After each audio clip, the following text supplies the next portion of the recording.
Well, I know this isn't the podcast that we all thought we were going to get at the end of the weekend, but it's one that had to be done. Obviously, well, first of all, welcome back to .NET Phillies.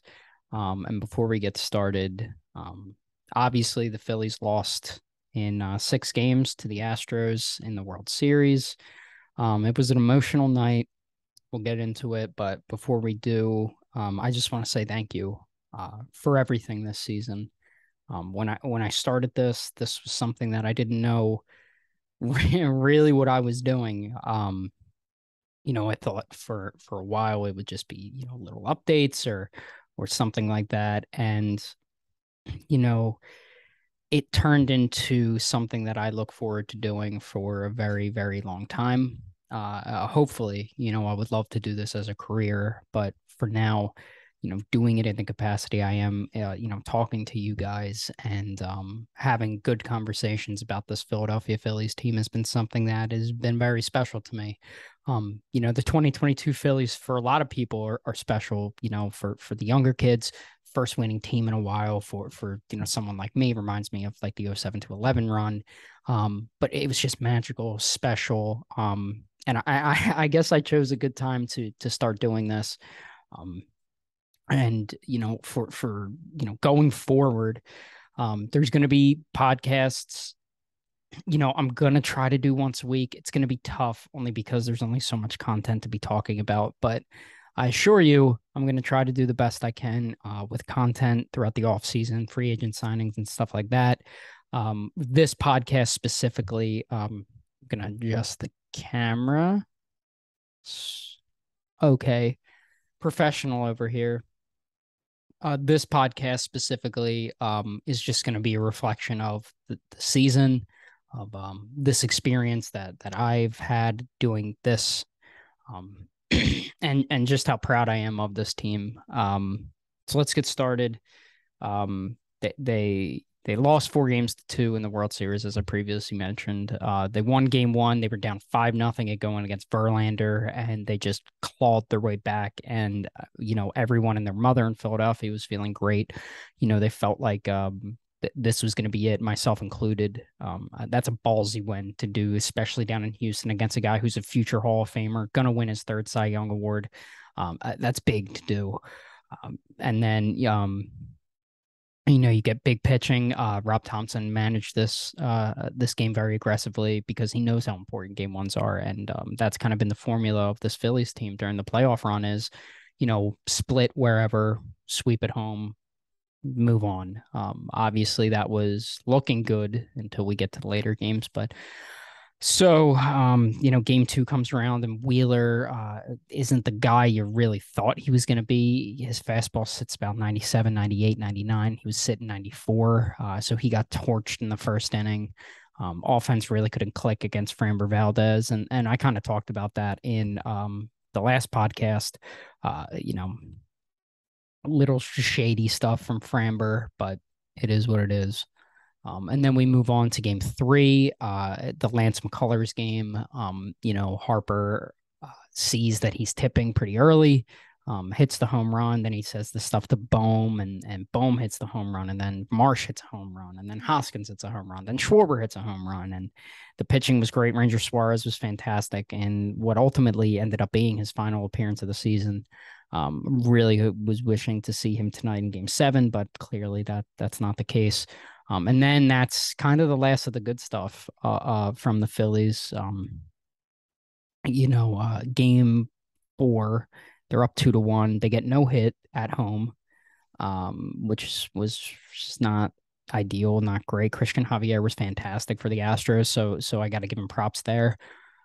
And then you get to game five, where this was the game I kind of threw in the towel. There was you're going against Verlander again, and Verlander, I'm not to take anything away from Justin Verlander. Like I said, he's a Hall of Famer. He's going to win another Cy Young at the age of 39. I have a lot of respect for Justin Verlander, and I know obviously Justin Verlander's listening to this right now. So Justin, I can't wait to see you in pinstripes next season, bud.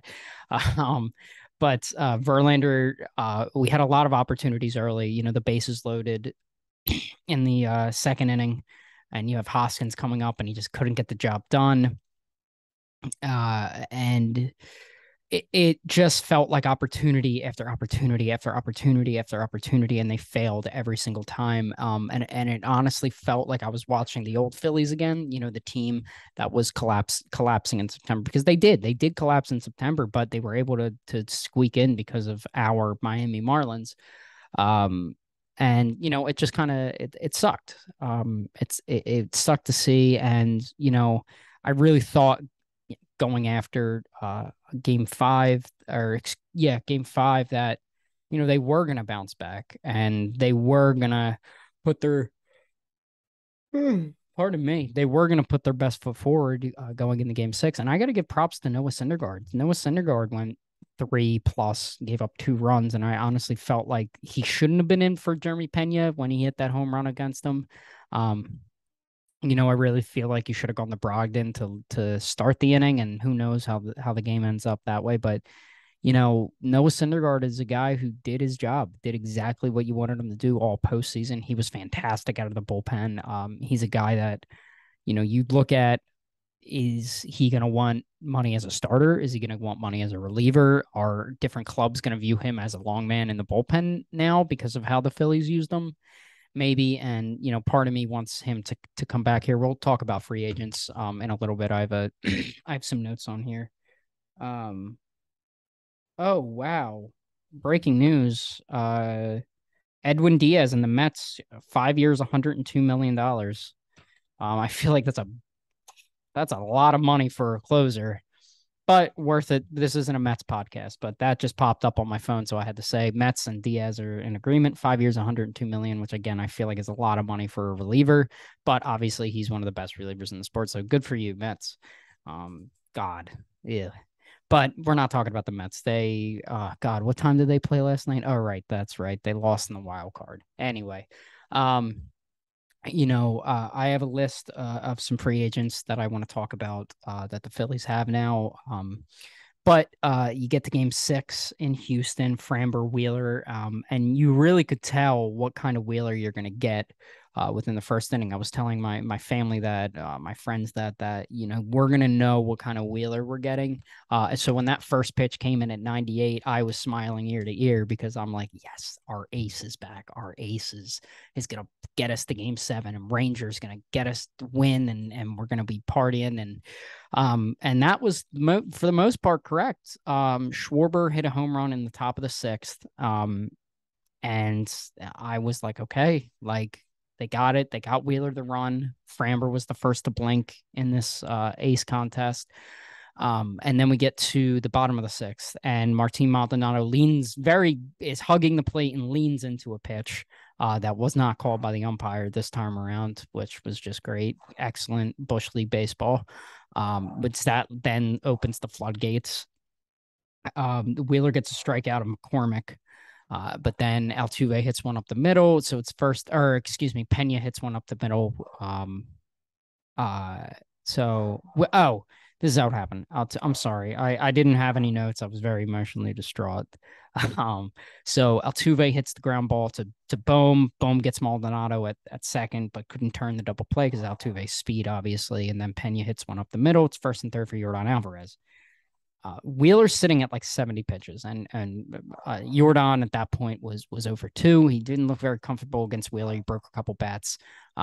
So Wheeler said in the post game he was surprised about what happens next, and obviously everybody knows that Rob Thompson took him out. I honestly, I wouldn't say to the degree, but it reminded me a lot of when Kevin Cash took out Blake Snell in 2020. Again, not to that degree, because on paper, you got your best lefty going against their best lefty. So on paper, that was the right move to go to. But obviously, your eyes tell you that Jose has not been good in high pressure situations. You had the Nola game with the bases loaded, no outs, and he let him in there, and obviously that didn't work out. And I honestly would have went to Ranger against Yordan in this situation. Yordan and Tucker, I really would have went to Ranger. I just feel like he lives for those moments. His heart does not skip a beat in those moments. So Alvarado gives up a moonshot to Alvarez, and then that was kind of the nail in the coffin. And then Christian Vasquez had an RBI double, but that was kind of the nail in the coffin. And Phillies really couldn't muster anything, and then they end up losing that game. And it sucks. It does. I seem a little down mostly because I'm tired from work. I'm just tired in general. But you got to look at this as this season was a success. The Phillies going into the season, 11-year playoff drought, playoff drought, and they broke that. They got back to the World Series. They kicked ass. They did everything I wish they would. They were so good this year. And here's the thing: is they're only going to get better. This was only my hope is this was the start of something great. That Dombrowski and Sam Fold and the minor league player development guys are looking at, saying like, okay, like we got over that hump, the playoff hump, and now let's go. We're going to take the ground running. You had quotes from players saying like we got a taste of it, and all we want to do is go back to it, and that drive is gonna what take is going to be what takes them over the top, hopefully within the near future. It's hard to get back there. You got to give props to the Astros because they've been there like 4 out of the last 6 years. So you got to give it to them, because this is a grind. It's a long season. And everybody kind of wrote off the Phillies, reasonably so. They had no reason to believe in them. And then they upset the Cardinals. You upset the Braves. You upset the Padres, and we're honestly one swing away from upsetting the Astros. If Hoskins is able to barrel something up in Game 5 against Verlander, make a play, but or that Sosa ball that was hit last night goes a little bit left. Phillies have a 3-0 lead early against Framber, and that pressure gets put on the Astros more so than the Phillies.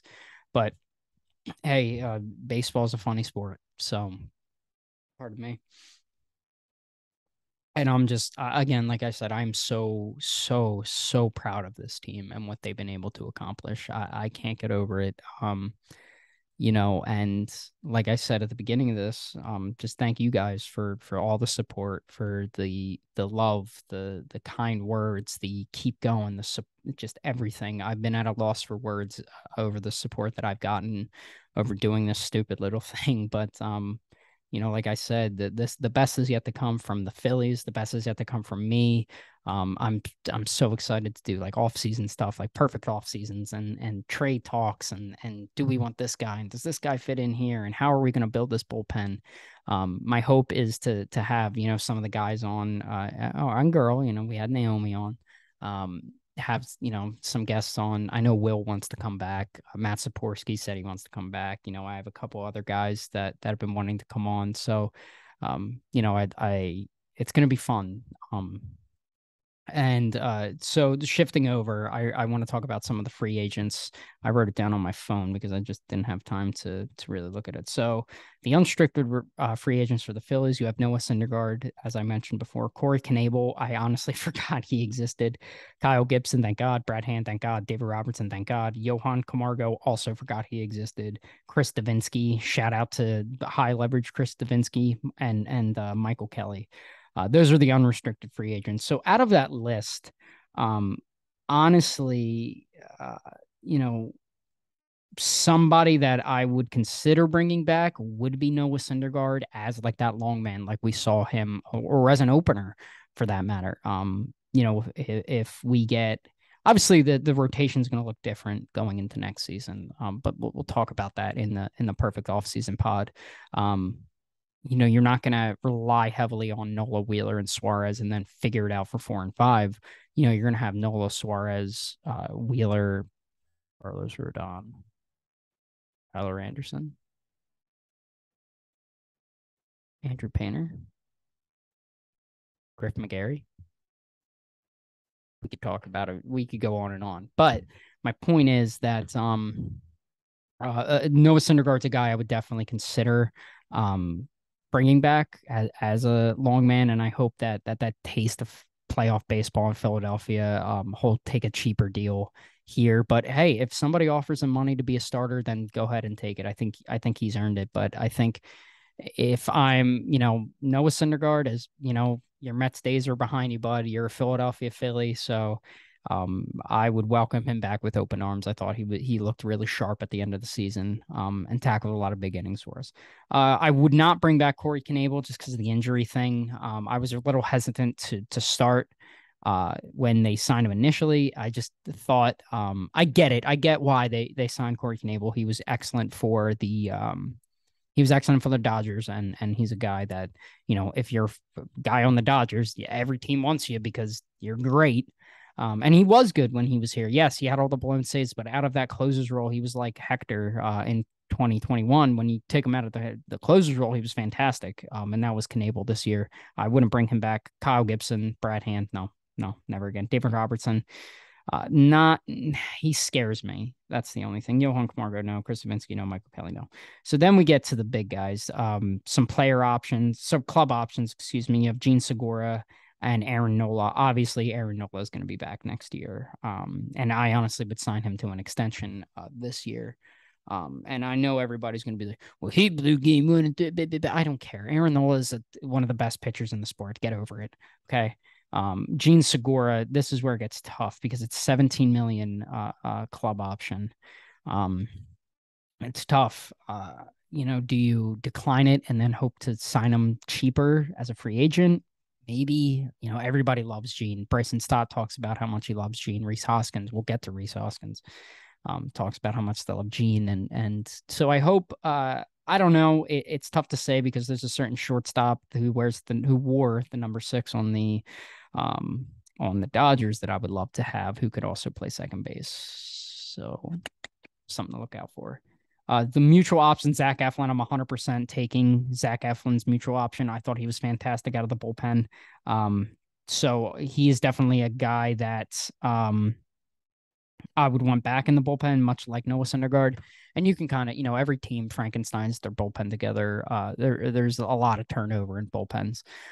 So 2 guys I would bring back would be Noah Syndergaard and Zach Eflin as those long men, or even Eflin was a high leverage reliever towards the end of the season and into the playoffs, obviously, as we saw. And I feel like he's just going to get better in that role.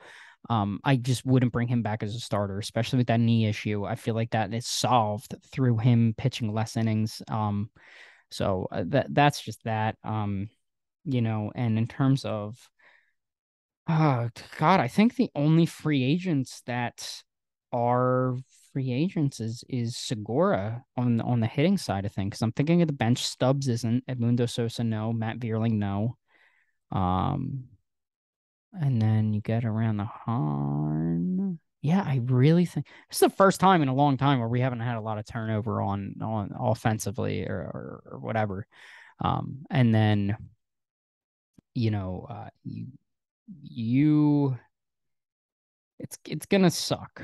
There's gonna be guys leaving, and I'm not necessarily upset that any of these guys are leaving. It's not like we're losing a Kyle Schwarber or a JT Realmuto where this was his last year with the team and now we have to figure out sign him in free agency or not or whatever. Our core is here and they're just going to get better. And that is what I'm so excited for this team. Is this is just the beginning, I hope, of something great. You have your manager of the future in Rob Thompson. You have Kevin Long. You have Caleb Cotham. You have trust in these guys. You have great player development guys down in the minor leagues. You have Mick Abel coming up. You have Andrew Painter coming up. You have Griff McGarry coming up. Johan Rojas is looking outstanding. So you have guys that are coming up and are going to be great. So I think that this team is going to be really good for a really long time. And I really hope they are, mostly because I enjoyed doing this and I enjoyed talking about them. And I'm so excited for what the future holds of this team. I'm going to talk to some people to hopefully get an episode out every week during the off season. There's going to be some time in December where I will be away, so probably not anything over those 2 weeks. Unless something like major happens, I'll do like a live or something like an emergency live or we'll figure something out. I'll be down in Florida. So yeah, that's God, what a season, man. What a season. And like I been saying over and over again, I can't thank you guys enough for listening, for watching, for showing me the support and love. Uh, it's greatly appreciated, and it just makes me want to make content more and more and talk about these Phillies because that's what makes me happy. I love talking about this team. And this is hopefully the beginning of something great for both sides. So that's going to do it for me. Thank you for watching, and we'll talk soon.